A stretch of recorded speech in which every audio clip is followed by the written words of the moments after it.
Assalamualaikum warahmatullahi wabarakatuh. Berikut adalah kisah singkat Pangeran Diponegoro. Awal abad ke-19, tanah Jawa berada dalam genggaman penjajah Belanda. Pajak yang mencekik, kerja paksa, serta kesewenang-wenangan membuat rakyat hidup dalam penderitaan.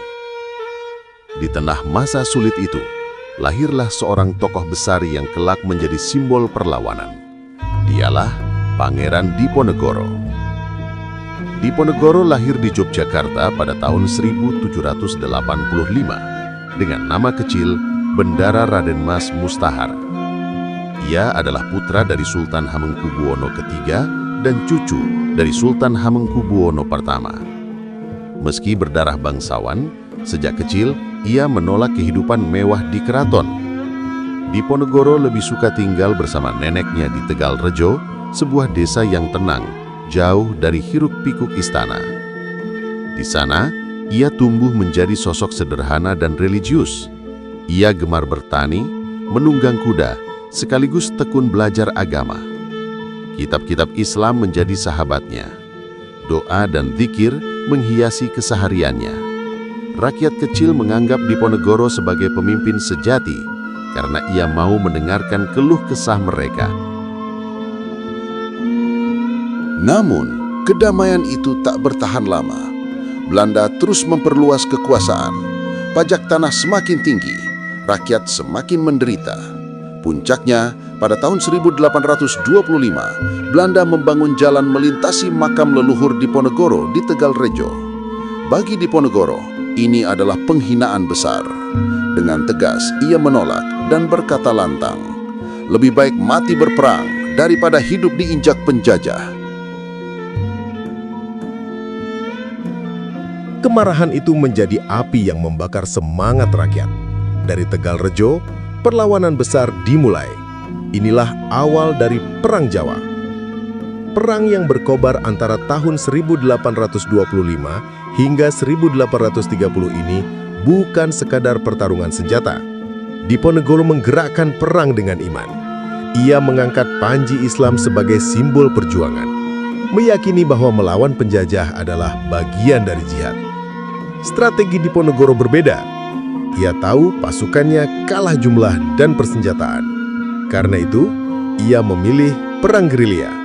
Pasukannya menyergap musuh di hutan, sawah, gunung, bahkan di jalan-jalan desa. Taktik ini membuat Belanda kewalahan. Rakyat dari berbagai daerah Jawa bergabung. Petani, santri, hingga bangsawan ikut angkat senjata. Selama 5 tahun, perang ini menjadi luka terbesar bagi Belanda.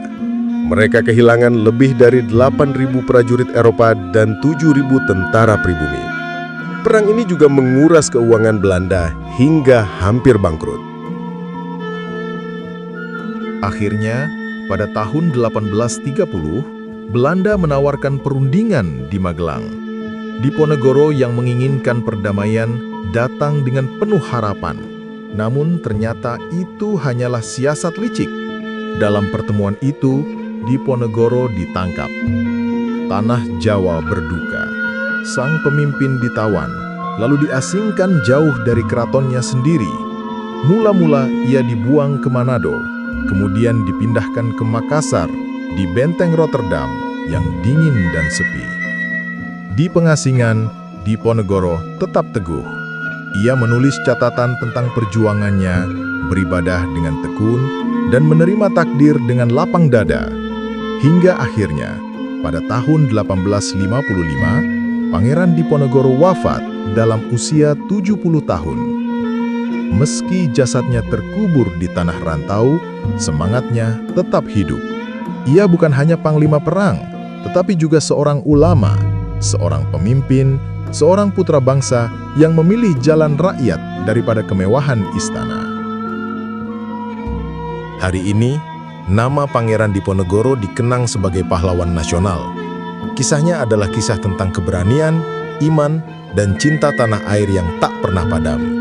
Inilah warisan abadi, kisah tentang Pangeran Diponegoro, sang singa Jawa, sang pahlawan nasional. Meski jasadnya terkubur di tanah rantau, semangatnya tetap hidup. Ia bukan hanya panglima perang, tetapi juga seorang ulama, seorang pemimpin, seorang putra bangsa yang memilih jalan rakyat daripada kemewahan istana.